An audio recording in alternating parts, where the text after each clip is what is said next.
আসসালামু আলাইকুম ভাই ও বোনেরা, আপনারা কেমন আছেন? আশা করি আল্লাহর রহমতে ভালো আছেন, আমরাও ভালো আছি।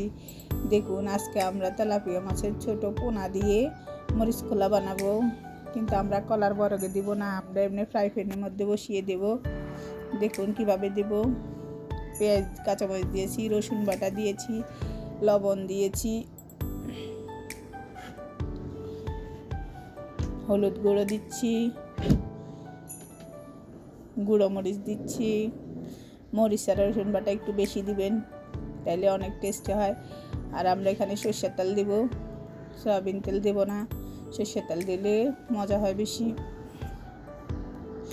বরগে বা লাউ পাতাতে দিলে একই রকমভাবে মেখে শুধু পাতাতে দিবেন, আর আমি ফ্রাই প্যানে বসিয়ে দেব, এটাই পার্থক্য।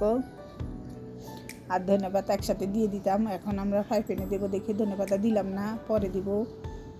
দেখুন, আমরা ফ্রাই প্যান গরম দিয়ে দিয়েছি, এখন শুধু বসিয়ে দেব। চুলাটা একদম লো হিটে রাখবো।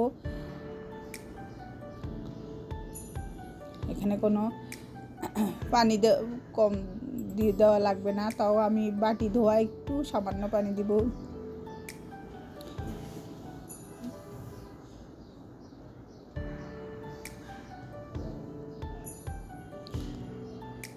দেখুন কত সুন্দর দেখাচ্ছে, শুধু পেঁয়াজ কাঁচামরিচ হলুদ মরিচ আর রসুন বাটা। এই দেখুন, সামান্য একটু পানি দিয়ে উপরে দিয়ে আমি ছিটি দিয়েছি, এখন আমরা ঢাকনা দিয়ে দেব।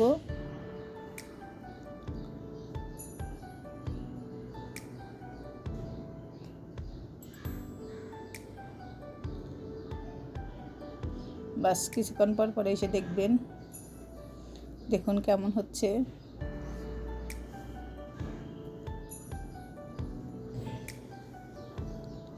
দেখুন একদম শুকিয়ে গেছে, এখন আমরা হালকা হালকা করে উল্টে দেব।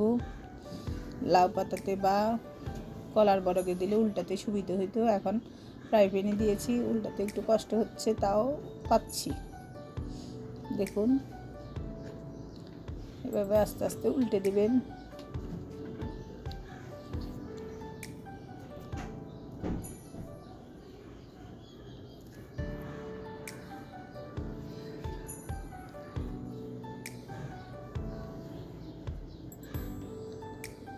আবার ঢাকনা দিয়ে কিছুক্ষণ রাখবেন।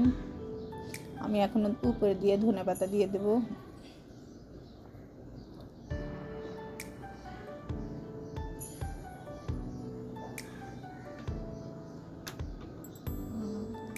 পোড়া পোড়া হয়ে গেছে, ধনেপাতা দিয়ে আমরা কিছুক্ষণ ঢেকে নামিয়ে নেব।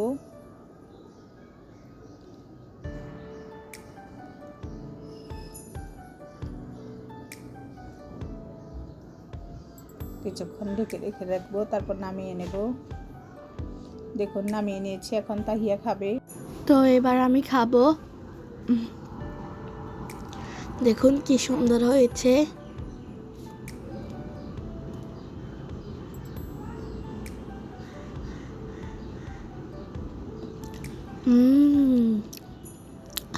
অনেক মজা হয়েছে।